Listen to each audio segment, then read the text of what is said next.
Elvi Vergara's colleagues are also accusing their former employers of exploitation as they were likewise allegedly unpaid and deprived of health benefits. They stated their grievances against Pablo and Franz Ruiz during the resumption of the public inquiry being conducted by the Senate Committee on Justice and Human Rights on the alleged maltreatment of Vergara by the couple in Occidental Mindoro. During Monday's hearing, Senator Jinggoy Estrada asked an alleged former shop assistant of the Ruiz couple whether he received benefits from them. Paulo Toling, alias Pau Pau, answered no. Toling also told the senator that Franz cursed him whenever he committed mistakes. May benefits? Wala. Wala po.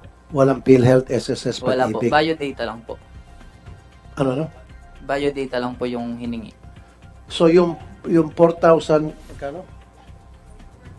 4,500, nakukuha mo ng buo yun? Hindi po ako sumahod sa kanya eh. Hindi ka sumahod? Opo. Ilang buwan ka nag-work doon? Wala po akong buwan nag-work doon. 2 weeks lang po ako, Your Honor. Ba't ka napaalis? Hindi ka tumagal? Hindi.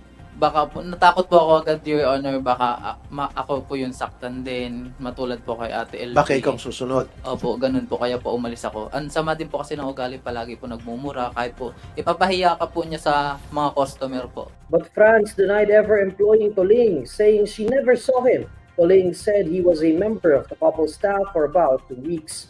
Another former Ruiz household staff, Melinda Magno, told the panel that she did not receive her monthly salary of 4,500 pesos from her ex-employers. She even narrated that Franz hit her with a golok, a cutting tool similar to a machete, in December 2017. Tinaga ko yung kamay ko, maigi po at likod ng gulok ang pinantaga niya sa akin. Kung ano siyang sinubrahan ng lakas.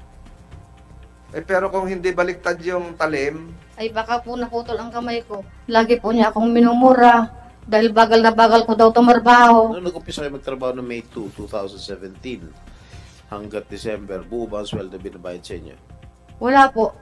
Wala, hindi kayo pinapasweldo? Hindi po, ay bali-bali lang po hanggang umalis ako eh. Magkano ang binabali ninyo?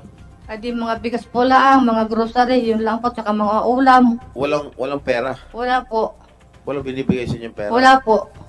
Franz said they had already coordinated with the Department of Labor and Employment regarding their former employees' unpaid benefits.